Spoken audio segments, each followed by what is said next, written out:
Doctor ortho Ayurvedic oil and capsule. अब दर्द भी घुटने टेकेगा। चंपावत में 4 साल पूरे होने पर धामी के समर्थन में उमड़ा जन सैलाब। सीएम धामी का वर्चुअल संबोधन। देहरादून में कांग्रेस का धामी सरकार पर हमला। अवैध खनन और अवैध शराब पर उठाए सवाल। कहा 4 साल पूरे होने के बावजूद माफिया राज जारी।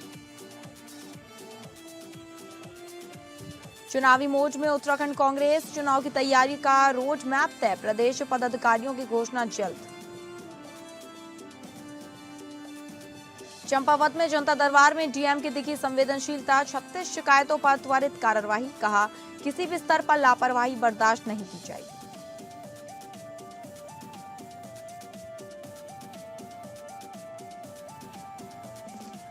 नमस्कार, आप सभी का स्वागत है उत्तराखंड बुलेटिन में और मैं हूं आपके साथ अंकिता सिंह। शुरुआत करेंगे बुलेटिन की, जहां राज्य सरकार के 4 साल पूरे होने के अवसर पर गौरल चौर मैदान में आयोजित भव्य कार्यक्रम में जन सैलाब उमड़ पड़ा। बड़ी संख्या में पहुंचे लोगों ने मुख्यमंत्री पुष्कर सिंह धामी को बधाइयां देते हुए उनके दीर्घायु और लंबे समय तक प्रदेश का नेतृत्व करने की कामना की।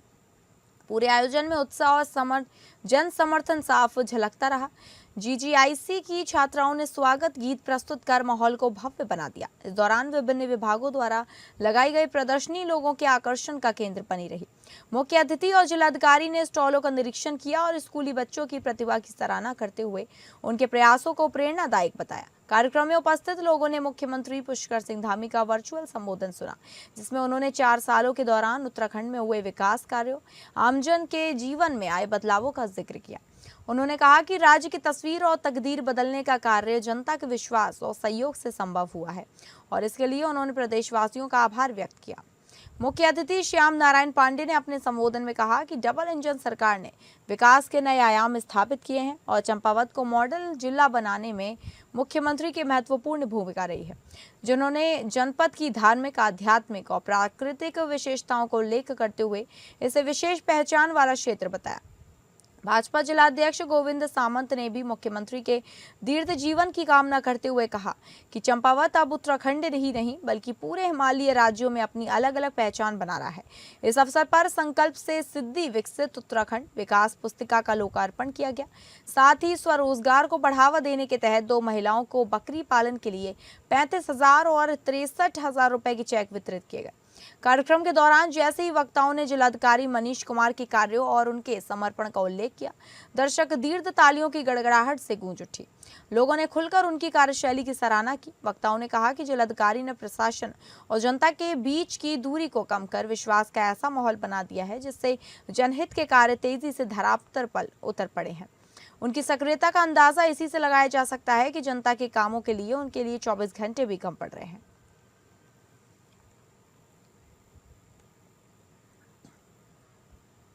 उत्तराखंड में पुष्कर सिंह धामी सरकार के 4 साल पूरे होने पर कांग्रेस ने तीखा हमला बोला है। कांग्रेस के पूर्व प्रदेश अध्यक्ष व विधायक प्रीतम सिंह ने कहा कि सरकार अवैध गतिविधियों पर सख्ती का ढोंग रच रही है, जबकि खुद भाजपा के सांसद और विधायक सदन में सवाल उठा रहे हैं और संतोषजनक जवाब नहीं मिल रहा है। प्रीतम सिंह ने तंज कसते हुए कहा कि भाजपा के हरिद्वार सांसद और पूर्व मुख्यमंत्री त्रिवेंद्र सिंह रावत ने संसद में अवैध खनन का मुद्दा उठाया। गदरपुर विधायक अरविंद पांडे ने अवैध खनन में आवाज बुलंद की। उन्होंने कहा कि मैंने सदन में पूछा लेकिन सरकार ने कोई जवाब नहीं दिया। अवैध शराब पर प्रीतम सिंह ने और तीखा हमला बोला और कहा कि पूर्व मंत्री और ऋषिकेश विधायक को ही आवाज उठानी पड़ी। उन्होंने कहा कि नशा मुक्त देवभूमि का नारा देखने वाली सरकार आबकारी विभाग में मिली भगत के कारण अवैध शराब का कारोबार रोक नहीं पा रही है। प्रीतम सिंह ने कहा कि 4 साल पूरे होने के बावजूद माफिया राज जारी है। ओवरलोड ट्रकों से हादसे हो रहे हैं, नदियां चीर रही हैं, लेकिन सरकार केवल राजस्व बढ़ाने का दावा करती है। उन्होंने मांग की कि सरकार सदन में उठे सवालों का ईमानदारी से जवाब दे और ठोस कार्रवाई करके दिखाए। कांग्रेस ने सरकार पर कई गंभीर आरोप लगाए। 15वें वित्त आयोग के तहत मिले 28,000 करोड़ रुपए के बाद 16वें अपेक्षित धनराशि नहीं मिलने का दावा किया। मातृशक्ति का पोषण स्तर 56% गिरने और 10 लाख बेरोजगारों के पंजीकृत होने का आरोप लगाया। कृषि ग्रोथ रेट में 4% गिरावट और यूरिया की कीमत बढ़ाने का भी आरोप लगाया। नमामि गंगे योजना में भ्रष्टाचार और पलायन की समस्या पर भी सवाल उठाए गए। ये तो जो बजट है उसकी वास्तविकता हमने आपके सम्मुख रखने का काम किया है। और कैग की रिपोर्ट ने जो खुलासे किए हैं वो निश्चित रूप से इस सरकार को आईना दिखाने का काम करता है। बजट में कोई ऐसा कार्य होता हुआ दिखाई नहीं दे रहा है जिसके माध्यम से हम ये कह सकें कि सरकार इस उत्तराखंड राज्य को किस ओर ले जाने का काम कर रही है। तो आपके सामने है नमामि गंगे, 26,500 करोड़ रुपया खर्च हुआ, बड़े स्तर पर उसमें भ्रष्टाचार है। और कैग की रिपोर्ट ने इसका खुलासा भी करने का काम किया है। उत्तराखंड कांग्रेस अब पूरी तरह से चुनावी मोड में आ गई है। प्रदेश चुनाव प्रचार समिति के अध्यक्ष प्रीतम सिंह ने कहा कि दिल्ली में हुई कांग्रेस सीसी की बैठक में विधानसभा चुनाव की तैयारी का रोड मैप तय किया गया है। उन्होंने बताया कि जल्दी पार्टी के प्रदेश पदाधिकारियों की घोषणा की जाएगी और सभी वरिष्ठ नेता चुनावी तैयारी में जुट जाएंगे। प्रीतम सिंह ने मुख्यमंत्री पुष्कर सिंह धामी का बयान पर तंज कसते हुए कहा कि काठ की हांडी बार बार नहीं चढ़ती। धामी का दावा है कि बीजेपी तीसरी बार सरकार बनाएगी, लेकिन कांग्रेस इस बार सत्ता में वापसी के लिए पूरी तरह से तैयार है। प्रीतम सिंह ने कहा कि कांग्रेस गांव-गांव तक जाएगी और बीजेपी के असली चेहरे को उजागर करेगी। कांग्रेस की रणनीति है कि ओबीसी, एससी, एसटी और अल्पसंख्यक समुदाय को साधा जाए। प्रीतम सिंह के नेतृत्व में कांग्रेस उत्तराखंड में एक यात्रा निकालेगी जिससे पार्टी की ताकत बढ़ाई जा सके। कुल मिलाकर उत्तराखंड कांग्रेस अब पूरी तरह से चुनावी मोड में है और अपनी तैयारी में जुटी हुई है।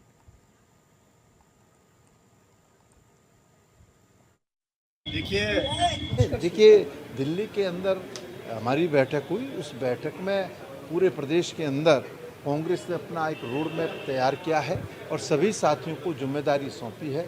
उस जिम्मेदारी को आगे बढ़ाने का काम हम करेंगे और आम जन तक सीधा संवाद स्थापित करेंगे। आपने कहा कार्यकारिणी को लेकर के शीघ्र कार्यकारिणी आपके भी। रसोई गैस की किल्लत और आसमान छूती कीमतों को लेकर सोमवार को कांग्रेस कार्यकर्ताओं का गुस्सा सड़कों पर फूट पड़ा।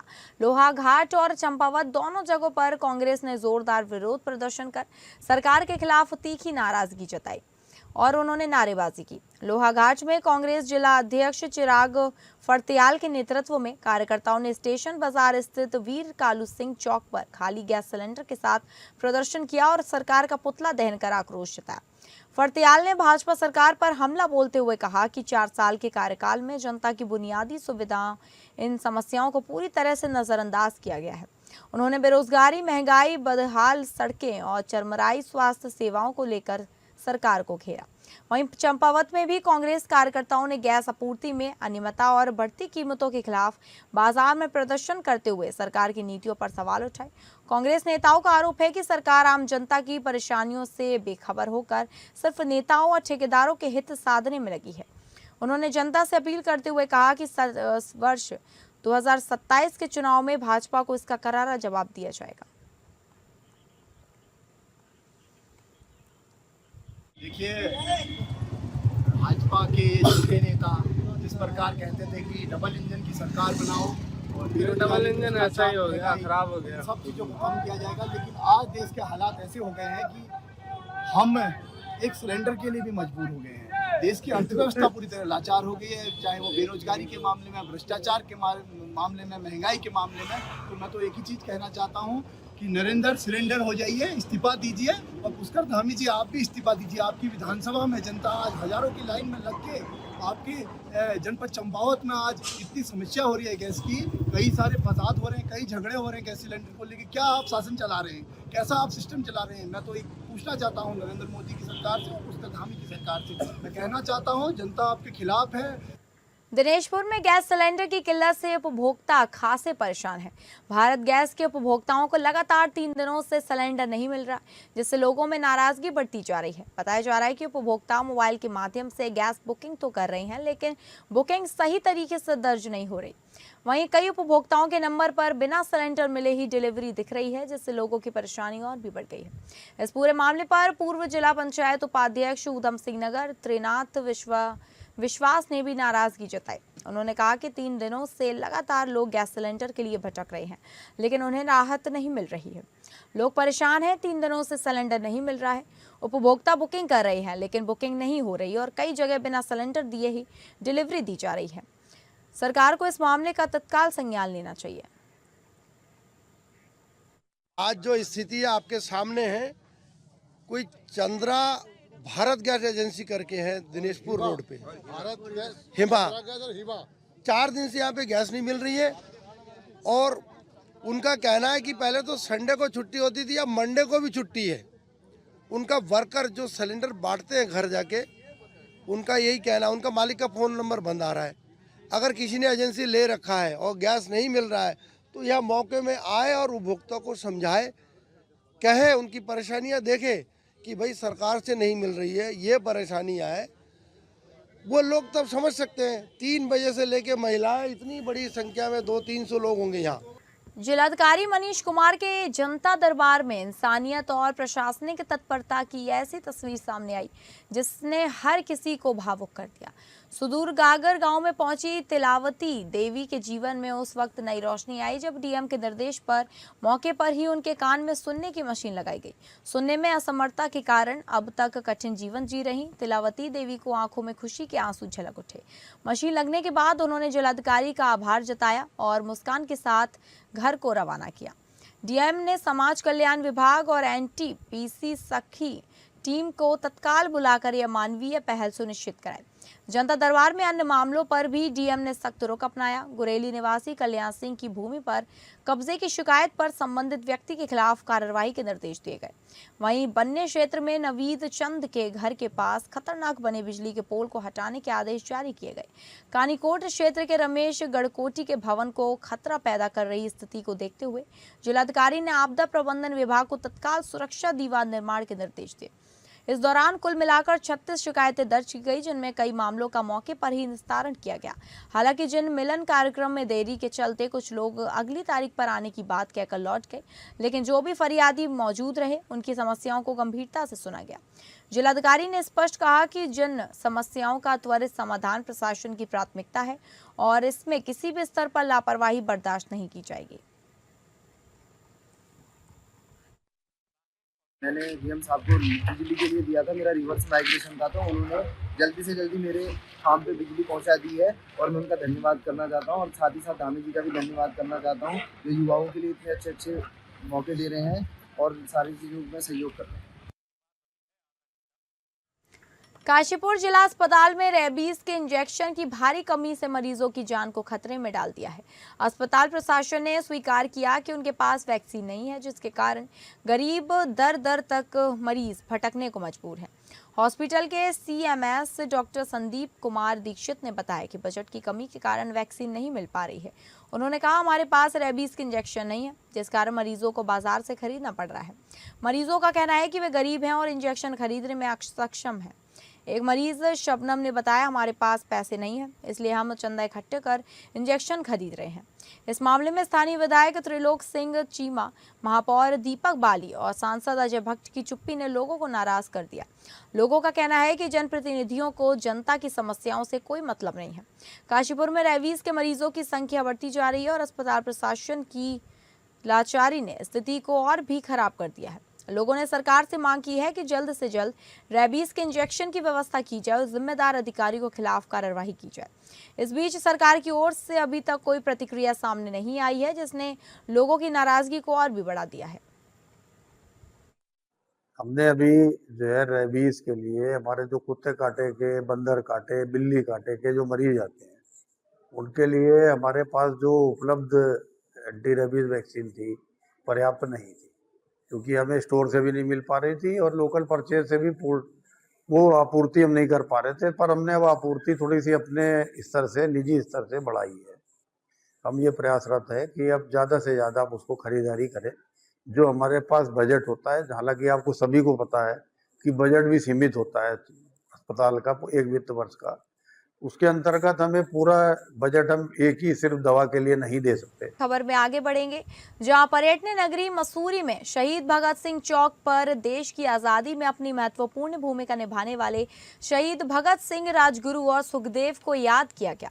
इस मौके पर शहीद भगत सिंह की मूर्ति पर माल्यार्पण कर उन्हें भावभीनी श्रद्धांजलि अर्पित की गई और वक्ताओं द्वारा उनके जीवन पर विस्तृत रूप से जानकारी दी गई। भारतीय जन नाट्य संघ की ओर से आयोजित श्रद्धांजलि कार्यक्रम में शहर के विभिन्न राजनीतिक और सामाजिक संगठनों के लोगों ने भाग लिया और उन्हें याद किया। इस मौके पर पूर्व विधायक जोत सिंह गुनसोला ने कहा कि 23 मार्च 1931 को तत्कालीन ब्रिटिश सरकार द्वारा शहीद भगत सिंह, राजगुरु और सुखदेव को फांसी की सजा सुनाई गई थी, जिसे आज पूरे देश में शहीदी दिवस के रूप में मनाया जाता है।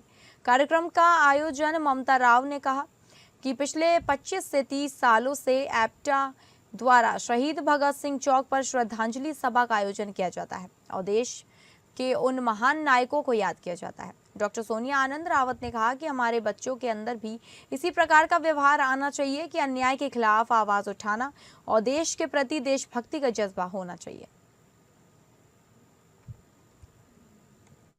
ये क्रांतिकारियों का बलिदान दिवस है, जिसको कि 23 मार्च 1931 के अंदर जो शहादत हुई, उसमें उस शहादत में शहीद भगत सिंह, राजगुरु और सुखदेव जी, तीनों क्रांतिकारियों ने अपना बलिदान दिया। आपात स्थितियों में सतर्कता और त्वरित निर्णय ही जीवन बचाते हैं। इसी उद्देश्य के तहत फायर स्टेशन टनकपुर की टीम ने 26 राजपूत रेजिमेंट बनबसा में प्रभावी मॉक ड्रिल का आयोजन किया।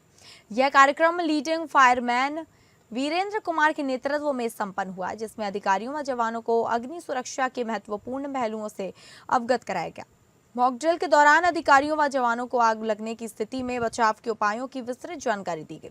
साथ ही प्राथमिक अग्निशमन उपकरणों के सही उपयोग का व्यवहारिक प्रशिक्षण भी कराया गया, जिससे वे आपात स्थिति में तुरंत और प्रभावी कार्यवाही कर सके। कार्यक्रम में यह भी बताया गया कि किसी भी संकट के समय घबराने के बजाय संयम और सतर्कता बनाए रखना बेहद जरूरी है। सुरक्षित निकासी के तरीकों पर विशेष जोर दिया गया और आपातकालीन सेवा नंबर 112 पर तुरंत सूचना देने के महत्व को भी समझाया गया। इसके अलावा घरेलू एलपीजी सिलेंडर में आग लगने जैसी खतरनाक स्थिति से निपटने का लाइव डेमो प्रस्तुत किया गया, जिससे अधिकारियों व जवानों को व्यवहारिक अनुभव प्राप्त हुआ। इस मॉक ड्रिल के माध्यम से अधिकारियों व जवानों में आपदा से निपटने की तैयारी और आत्मविश्वास दोनों को नई मजबूती मिली।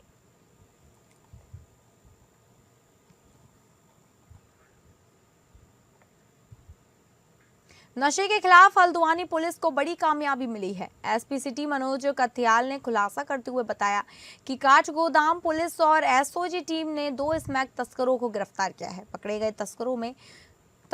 गए तस्करों से 91 ग्राम स्मैक बरामद की गई है, जिसकी अंतर्राष्ट्रीय कीमत 27 लाख रुपए है। ये दोनों तस्कर देवल चौड़ क्षेत्र के रहने वाले हैं। एसपी सिटी ने बताया कि पुलिस की पूछताछ में पता चला कि यह दोनों तस्कर शक्ति फॉर्म निवासी पिंचू से स्मैक खरीद कर लाए थे।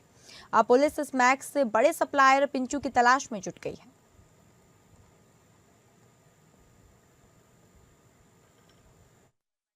बेसिकली 91.1 ग्राम स्मैक हमें 2 अभियुक्तों से बरामद हुई है। इसमें थाना पुलिस जो काठगोदाम है उसको एक बड़ी सफलता इसमें मिली है। हमें पिछले कुछ समय से सूचना मिल रही थी कि इस रूट से स्मैक आ रही है हल्द्वानी में और छोटी छोटी क्वांटिटी में बेची जा रही है। तो लगातार माननीय मुख्यमंत्री जी, पुलिस मुख्यालय, रेंज स्तर और एसएसपी सर के डायरेक्शन में हम लोग इसमें काम कर रहे थे। तो इसमें एक सफलता हमें मिली। 2 अभियुक्तों को हमने इसमें गिरफ्तार किया है। इसमें से एक अभियुक्त का आपराधिक इतिहास भी है। पूर्व में भी 2 बार वो एनडीपीएस के मामले में जेल जा चुका है। और एक इनके जो बैकवर्ड और फॉरवर्ड लिंकेजेस जो हमने निकाले हैं, जो इनसे पूछताछ की गई है, उसमें ये भी जानकारी में आया कि जहां से ये ला रहे थे वो व्यक्ति भी लगातार इस काम को कर रहा है। तो हम पिट्स एनडीपीएस के अंतर्गत हम इसमें कार्रवाई करने की तैयारी कर। एमपीजी कॉलेज छात्र संघ अध्यक्ष और नगर पालिका अध्यक्ष मीरा सकलानी के बीच विवाद थमने का नाम नहीं ले रहा है।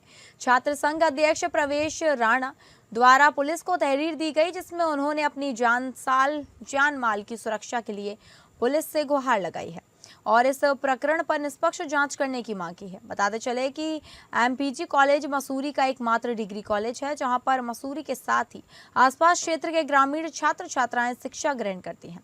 कॉलेज की भूमि पर नगर पालिका द्वारा सड़क का निर्माण किया जा रहा है, जिसमें दर्जनों संरक्षित प्रजाति के पेड़ों का कटान किया गया, जिसको लेकर छात्र संघ अध्यक्ष द्वारा लगातार विरोध किया जा रहा है। वहीं उन्होंने आरोप लगाया कि नगर पालिका अध्यक्ष मीरा सकलानी अपने चहेतों को लाभ पहुंचाने के लिए कॉलेज की भूमि का इस्तेमाल का प्रयास कर रहे हैं और विरोध करने पर उनके लोगों द्वारा उन्हें फोन पर धमकियां दी जा रही हैं। जैसे कि पूरे मसूरी वासियों को पता है कि कैसे एमपीजी कॉलेज मसूरी की भूमि पर नगर पालिका अध्यक्षा द्वारा अपने कुछ निजी लोगों को फ़ायदा पहुंचाने के लिए एक सड़क का अवैध निर्माण किया जा रहा था। तो इसी सिलसिले में, इसी प्रकरण में मैं एमपीजी कॉलेज अध्यक्ष होने के नाते हमने छात्रहित में एक मुद्दा उठाया कि कैसे उस अवैध निर्माण के चलते लगभग 100+ पेड़ काटे गए। इसी प्रकरण में जब माननीय अध्यक्षा जी जब झुकने की बात आई, जब उनको अंदर डर है कि कुछ ना कुछ बड़ा होने वाला है, इसके जो उनके ठेकेदार हैं उनके खिलाफ कार्रवाई होने वाली है, तो आज उनके ठेकेदारों द्वारा उनके द्वारा मुझे जान से मारने की धमकी दी जा रही है। द्वाराहाट नगर पंचायत सभागार में सियालदे बिखौती मेले को लेकर एक बैठक आहूत की गई, जिसमें तीनों दलों के थोकदार, प्रधान और गणमान्य लोग मौजूद रहे। बता दें कि द्वाराहाट का प्रसिद्ध सियालदे बिखौती मेला, जो कि अप्रैल 13 से 16 तक चलेगा, सांस्कृतिक, सामाजिक, पौराणिक, व्यापारिक मेला सियालदे बिखौती का है। इसके लिए आज मेला संरक्षक विधायक मदन सिंह बिष्ट, मेला अध्यक्ष, नगर पंचायत अध्यक्ष सहित तमाम लोग मौजूद रहे। सभी ने इस पारंपरिक मेले को विस्तार देने की बात कही, साथ ही मेले क्षेत्र को बढ़ाने पर भी बल दिया। बैठक में बोलते हुए विधायक मदन सिंह बिष्ट ने कहा कि यह मेला द्वाराहाट की पहचान है और इसको बढ़ाने की जिम्मेदारी सभी द्वाराहाट के लोगों की है, हमारी है। विधायक मदन सिंह बिष्ट ने पहले वर्ष की मेले की देनदारी को दूर करने के लिए 7.5 लाख रुपए की धनराशि विधायक निधि से मेला समिति को दी और कहा कि अगर अधिक की जरूरत होगी तो वो भी दिया जाएगा।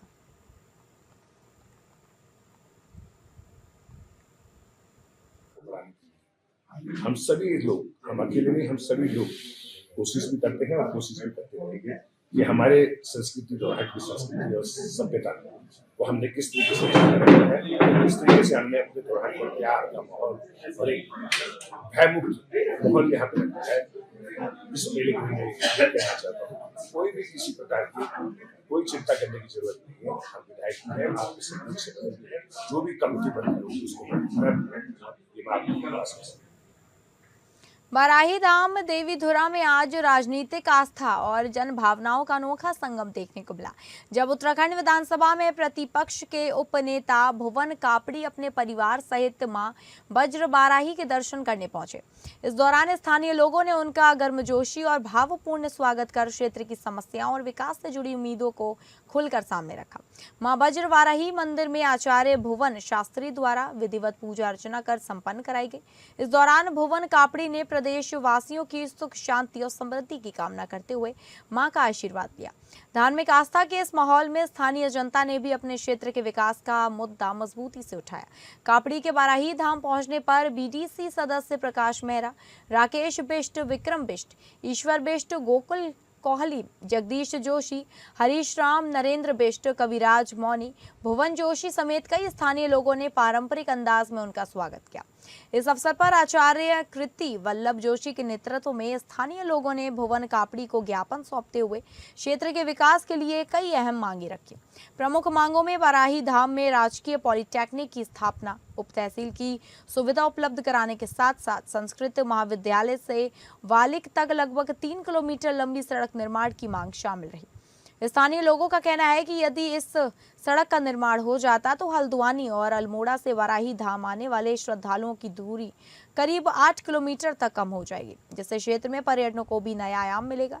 इसके साथ ही देवीधुरा को पर्यटन मानचित्र में प्रमुख स्थान दिलाने की मांग भी जोर शोर से उठाई गई। जनता की भावनाओं को गंभीरता से लेते हुए भुवन कापड़ी ने भरोसा दिलाया कि वे इन सभी मांगों को राज्य सरकार के समक्ष मजबूती से रखेंगे और क्षेत्र के विकास के लिए हर संभव प्रयास करेंगे।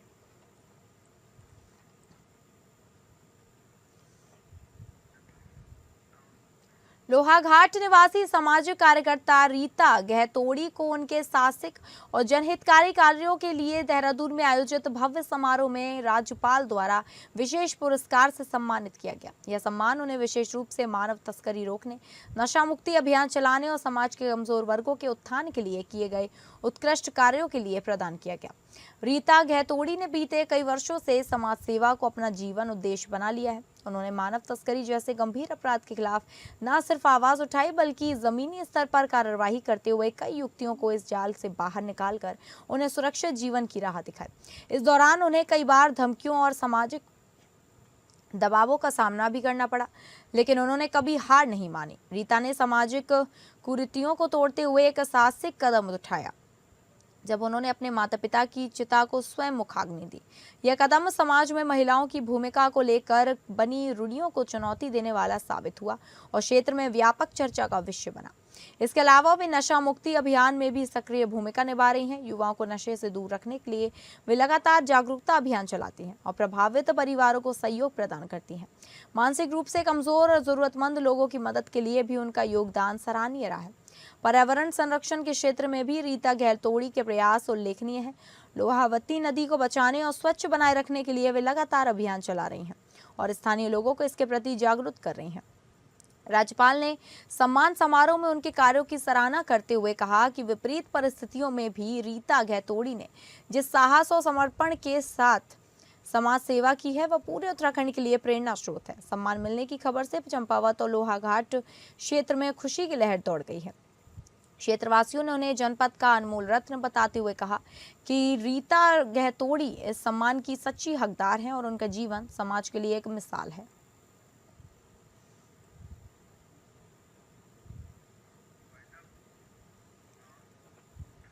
तो फिलहाल उत्तराखंड बुलेटिन में बस इतना ही। नमस्कार।